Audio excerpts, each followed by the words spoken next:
After a heated argument at home, I spent the night with someone I just met who whispered, "I bet he doesn't make you feel like this." I replied, "This can't go any further." He smirked, "Then why did you call me back?" The next day, my best friend noticed my silence and asked, "Is there something you're not telling me?"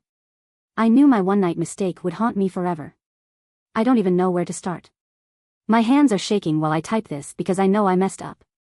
I know I ruined everything. And I don't know what to do next. Maybe writing it out will help. Maybe it won't. But I can't keep this inside anymore. So here it goes. My husband, Daniel, and I have been together for 9 years, married for 6. If you had asked me a year ago, I would have said we were solid. We had our ups and downs, but we always made it through. Lately, though, things have been different. It started small. The way he stopped texting me during the day. The way he sat on the couch staring at his phone instead of talking to me. The way he barely touched me at night. I told myself it was work stress, that it was just a phase, that every couple goes through this. But deep down, I knew something had shifted. Then, last week, we had the fight. It was a Wednesday. I had cooked dinner, nothing fancy, just some pasta and garlic bread. I waited for him to come home. And waited. And waited. By the time he walked through the door, it was almost 10. No text. No call. Just silence until he finally showed up, tossing his keys onto the counter like he hadn't just ignored me for hours. "Would it have killed you to let me know you'd be late?" I asked. He didn't even look at me. I lost track of time. That's not an excuse. Do you even care how that makes me feel? He sighed, rubbing his temples. I don't have the energy for this right now. And that was it. That one sentence, so casual, so dismissive, set me off. You never have the energy for me anymore. At that, he finally looked up, his face blank. So now this is my fault? I let out a bitter laugh. You don't talk to me. You don't touch me. You act like I don't exist, Daniel. He didn't argue. He just stood there, staring at me with this tired, empty expression. And then he said it. You always need something from me. I don't have anything left to give. That hit harder than I expected. I felt my throat tighten, my hands shake. I wanted him to take it back. I wanted him to see the hurt on my face and tell me he didn't mean it. But he just walked past me, grabbed a plate of food, and sat down in front of the TV like nothing had happened. I couldn't breathe. So I grabbed my coat and left.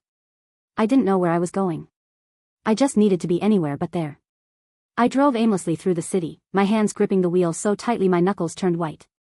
I thought about calling my best friend, Jessica, but I didn't want to hear her tell me what I already knew, that my marriage was crumbling and neither of us was doing anything to stop it. So I kept driving. Somehow, I ended up at this bar downtown. One of those dimly lit places where the music is low and the drinks are expensive. I slid onto a bar stool, ordered a whiskey, and just sat there, staring at the ice cubes melting in my glass. That's when I noticed him. He was sitting a few seats down, watching me. Dark hair, sharp features, confident smirk, the kind of guy who looks like he knows exactly how much trouble he is. You okay? He asked. I let out a small laugh. Not really. He nodded, like he understood. Tough night? Something like that. He slid his drink closer, took a slow sip. Wanna talk about it? I should have said no. I should have finished my drink, paid my tab, and gone home. But I didn't. Because for the first time in months, someone was looking at me like I mattered. So I told him. Not everything. Just enough. How my husband barely spoke to me anymore. How I felt invisible. How I didn't even know who we were as a couple anymore. He listened. Really listened. And then, after a moment of silence, he leaned in and said, I bet he doesn't make you feel like this. My breath caught in my throat. I should have gotten up and walked away. I should have told him that I loved my husband, that I wasn't that kind of person, that this wasn't going to happen. Instead, I whispered, this can't go any further. And he smirked. Then why did you call me back? I don't remember how we got back to his place. I just remember the way he touched me like he had been waiting for me forever. The way he whispered things in my ear that made my skin burn. The way, for the first time in what felt like years, I didn't feel like a ghost. It was a mistake. I knew it even as it was happening.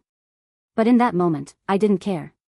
The next morning, I woke up in an unfamiliar bed, my head pounding, my stomach in knots. The weight of what I had done crashed down on me so hard I thought I might be sick. I turned my head, and there he was, still asleep, his arm draped lazily across my waist. He looked peaceful. Like he had no regrets. I couldn't be there. I slid out from under his arm, got dressed as quietly as I could, and slipped out the door before he woke up. The second I was outside, I nearly collapsed against my car, my breath coming in ragged gasps. What the hell had I done? I drove home in silence. No music. No thoughts. Just this unbearable, crushing guilt sitting in my chest. When I walked into the house, Daniel was still asleep. The bed was empty, the sheets untouched on my side. I stared at him for a long time, wondering if he would know just by looking at me. I took the longest shower of my life. Scrubbed my skin raw, like I could somehow wash away what I had done. But nothing helped. The shame clung to me like a second skin. I tried to act normal. Made coffee. Scrolled through my phone. But my hands were still shaking. Then Jessica called. "You okay?" she asked. "Yeah," I said too quickly. She was quiet for a second. "You're being weird. Is there something you're not telling me?" I swallowed hard. "No. Just tired." She didn't believe me. I could hear it in her voice. But she let it go. For now. I thought I could move on. That I could bury this secret so deep it would never come back to haunt me. But then, 2 days later, he texted me. "Miss me?" I froze. My heart started pounding. I had deleted his number, but he still had mine. I ignored it. An hour later, another message. "Come see me again." Panic surged through me. I typed back, "That night was a mistake. Don't text me again." His response was immediate. "Funny. Your husband might not think it was a mistake. Should I ask him?" My stomach dropped. My vision blurred. This wasn't over. It was just beginning. I felt like the air had been sucked out of my lungs. My fingers hovered over my phone screen, my heart hammering so hard I thought I might pass out. Was this blackmail? Was he serious? I stared at the message, my mind spinning in every direction. Funny. Your husband might not think it was a mistake. Should I ask him? I read it over and over, hoping maybe I was misunderstanding, that maybe it was a joke. But deep down, I knew it wasn't. I needed to shut this down. Right now. "Are you threatening me?" I typed. He took his time responding. I imagined him smirking at his phone, enjoying the panic he was causing. Finally, a message popped up. "Relax. Just messing with you." I exhaled sharply, gripping the counter for support. But before I could feel even an ounce of relief, another message followed. "Unless you want to see me again." My hands clenched into fists. "Leave me alone," I typed, my fingers pressing the keys so hard they hurt. I blocked his number. Then I deleted the entire conversation. I sat there, staring at my phone like it might explode. My stomach twisted with nausea. I couldn't let this get to me. I had to pretend it never happened. I had to act normal. But the thing about guilt? It doesn't let you forget. The next few days were torture. Every time Daniel looked at me, I felt like he knew. Every time my phone buzzed, my body tensed. Even though I had blocked Ethan's number, I still expected to see another message. But nothing came. Maybe he had given up. Maybe it was really over. I forced myself to believe that. Then, on Friday night, Daniel and I were sitting on the couch watching TV when his phone buzzed. He picked it up, read the screen, and frowned. "What is it?" I asked, my voice sounding too forced, too careful. "Unknown number," he muttered, typing something back. "They're asking if I want to know a secret." I felt the blood drain from my face. "Stay calm. Stay calm. Stay calm." "What kind of secret?" I asked, my voice barely above a whisper. Daniel shook his head. "Probably some scam." He put his phone down and went back to watching the show. I stared at the screen, my heart pounding so loudly I could barely hear anything else. Unknown number. I wanted to believe it was just a coincidence. But I knew better. I excused myself to the kitchen, my hands shaking as I pulled out my phone and unblocked Ethan's number. "What the hell are you doing?" I texted. The dots appeared immediately. "Told you I could ask him." My body went cold. "Stop. Right now. I swear to God, Ethan." "Or what?" he replied. I had no answer. I deleted the messages. Blocked him again. But I knew it was only a matter of time before he found another way to reach me. I had let him in. And now he wasn't going away. The next day, I was at work when my best friend Jessica showed up unannounced. She leaned against the doorway of my office, arms crossed, watching me with that look that meant she saw right through me. "All right," she said. "Talk." I blinked up at her. "Talk about what?" She sat down across from me. "I know something's up. You've been acting weird for weeks. And don't tell me you're just tired, because I'm not buying it." I swallowed hard. "I don't know what you mean." Her eyes narrowed. "You're a terrible liar." I forced a smile. "Nothing's wrong." She stared at me, waiting. And then she sighed. "Fine. If you don't want to tell me, I'll just ask Daniel." My stomach twisted. "What?" "I'll ask him what's going on. Maybe he knows why you've been so, no." I blurted, too loudly. She raised an eyebrow. "Okay, now I really know something's wrong." I opened my mouth, then closed it. My whole body was screaming at me to confess, to tell someone, to let it out. But if I did, it would make it real. And if it was real, there was no taking it back. So I did the only thing I knew how to do. I lied. "I'm fine," I said, forcing another smile. "Really?" She didn't believe me. But she let it go. For now. That night, I barely slept. Every sound made me jump. Every shadow looked like a threat. I kept checking Daniel's phone while he slept, terrified I'd see another message. Nothing. Maybe Ethan was done playing games. Maybe he'd moved on. Or maybe he was just waiting. The next morning, I got my answer. Daniel was in the shower when his phone buzzed. And I swear to God, my soul left my body when I saw what was on the screen. A picture. Of me. Lying in Ethan's bed. I don't remember grabbing the phone. I don't remember my hands shaking so badly I almost dropped it. All I remember is the message beneath it. It was a good night, wasn't it? I felt sick. I could hear the water running in the bathroom. Daniel would be out any second. I had to do something. Fast. My hands were shaking so badly I could barely think. My pulse was pounding in my ears, and the phone felt like it was burning a hole through my palm. A picture of me in Ethan's bed. Daniel was still in the shower, the water running. Any second now, he'd step out and see the message. I had two choices. 1. Delete it and pray to God Ethan didn't send another. 2. Let the truth come out right now. My body moved before my mind could catch up. I grabbed Daniel's phone and deleted the message, then went into his blocked contacts list and added Ethan's number. I knew it wouldn't stop him, but it bought me time. My hands were still shaking as I put the phone back exactly where it was. I ran to the kitchen, grabbed a glass of water, and downed it like it might drown the panic inside me. This wasn't just a game to Ethan anymore. He wanted something from me. But what? The sound of the shower turning off made my breath catch. I hurried back to the living room, grabbed my own phone, and unblocked Ethan. My fingers flew across the screen. "What the hell do you want from me?" The reply came within seconds. "Relax, sweetheart. I just want to talk. We have nothing to talk about. Then maybe I'll send that picture to your husband instead." My stomach dropped. I gritted my teeth, forcing myself to stay calm. "You're sick. Come see me." "Not happening." He didn't reply. I stared at the screen, my heart hammering, my mind racing through every worst-case scenario. Daniel walked into the room then, a towel wrapped around his waist, his hair dripping. "Morning," he said, rubbing his face. "You okay? You look off." I forced a laugh. "Didn't sleep well." He kissed the top of my head, like nothing was wrong. Like he didn't know his wife was standing in front of him, hiding the biggest mistake of her life. I felt like I was suffocating. I should have gone to the police. I should have told Jessica. Hell, I should have told Daniel. Instead, I did the dumbest thing imaginable. I went to meet Ethan. I had to end this.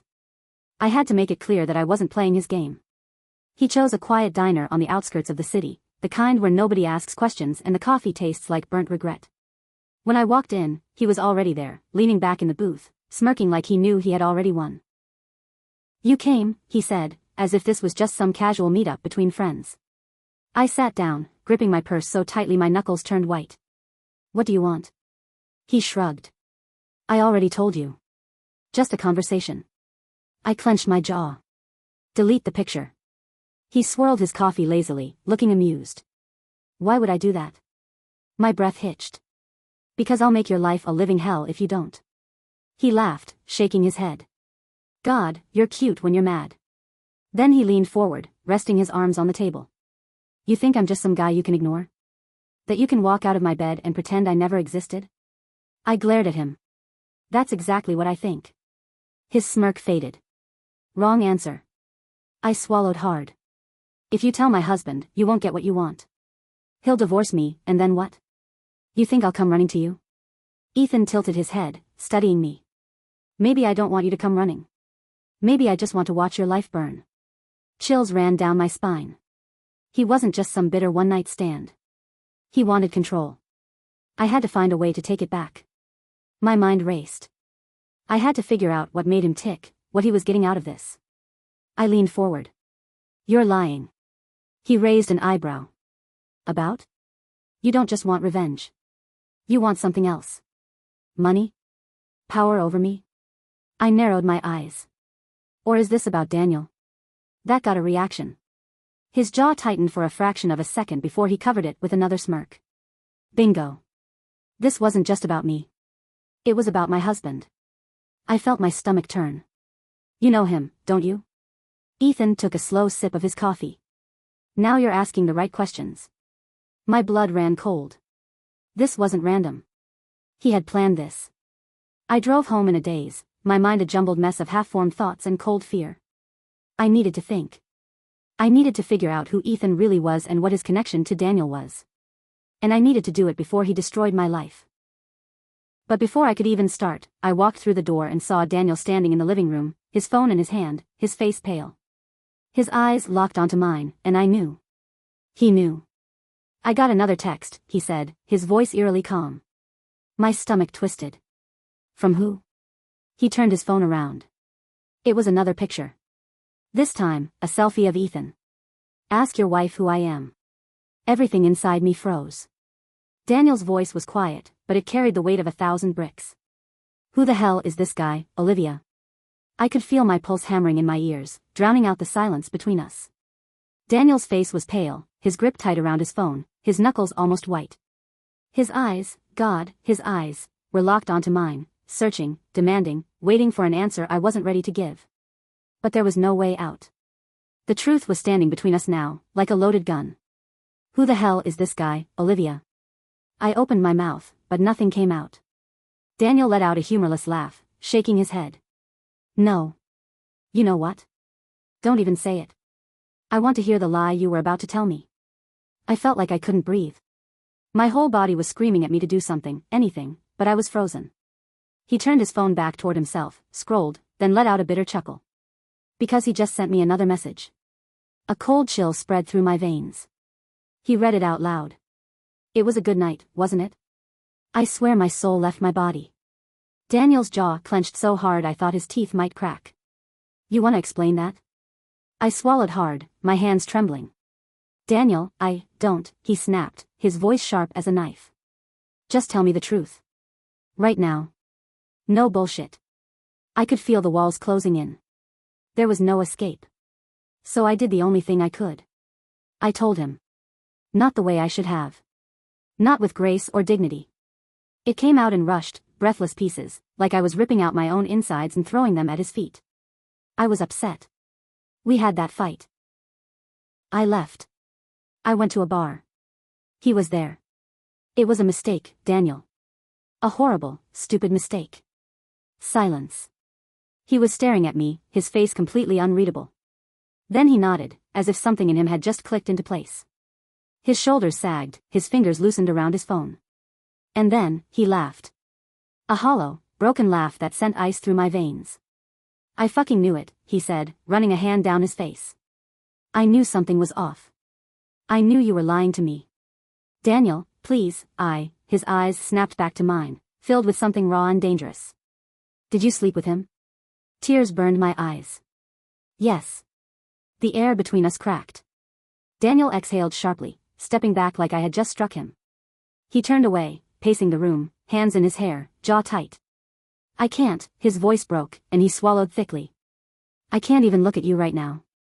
Tears ran down my face. It didn't mean anything. It was just one night. I regret it, Daniel. I swear to God, I regret it. He let out a breath, shaking his head. Regret? That's what you have to say to me? That's all I get? Regret? I love you, I whispered. Daniel's head snapped up, his eyes dark and furious. No, you don't. The words sliced straight through me. Because if you did, Olivia, you wouldn't have done this. I covered my face with my hands, sobbing. I don't know why I did it. I was angry. I felt what? He spat. Lonely? Neglected? And your first instinct was to spread your legs for some asshole at a bar? I flinched like he had hit me. Daniel immediately let out a shaky breath, dragging his hands down his face. Fuck. I shouldn't have said that. But it was already out there, hanging between us like poison in the air. A loud knock at the door made both of us freeze. We both knew who it was before we even looked. Daniel's face hardened, his expression going eerily blank. He walked toward the door and yanked it open. And there he was. Ethan. That smug, cocky grin still on his face. Like he had one. Daniel didn't say anything. Just stared at him with pure, simmering rage. Ethan stuffed his hands in his pockets, rocking back on his heels. Well. This is awkward, huh? I wanted to die. Daniel let out a hollow laugh, looking down, then up at Ethan again. You know what's funny? Ethan raised an eyebrow. What? Daniel punched him in the face. The sound of the impact made my stomach lurch. Ethan stumbled back, his smirk wiped clean off his face as he clutched his jaw. Jesus Christ, Daniel shook out his hand, his breathing heavy. Get the fuck off my property. Ethan spat blood onto the ground, then looked up at me, grinning. Damn. Didn't take you for the violent type, Dan. Daniel took a step forward, but I grabbed his arm, holding him back. Please, I whispered. Just stop. Ethan smirked at me. Ah, defending me? That's sweet. I wanted to scream. Why are you doing this? He shrugged. Because I can. Daniel tensed beside me. If you ever contact either of us again, I swear to God, I will make sure you regret it. Ethan wiped the blood from his mouth and smirked again, but something in his eyes flickered, just for a second. A shadow of something unsure. He took a step back, then another. Fine. Have it your way. And then he walked away. Daniel slammed the door shut. Silence. Just our breathing. Then, without another word, he turned and walked upstairs. I stood there, shaking. I had never seen him like that before. After a few minutes, I went upstairs too. He was packing a bag. Tears filled my eyes. Daniel, please. He didn't stop. Where are you going? I asked, my voice barely above a whisper. He zipped the suitcase shut. I don't know. He turned to face me, his expression unreadable. I just know I can't be here. And then, just like that, he was gone. It's been a week. Daniel hasn't come home. Jessica has been calling, checking in, but I can barely talk. Everything feels numb. I don't know if my marriage is over. I don't know if I'll ever forgive myself. All I know is that I made a mistake. And now, I have to live with it.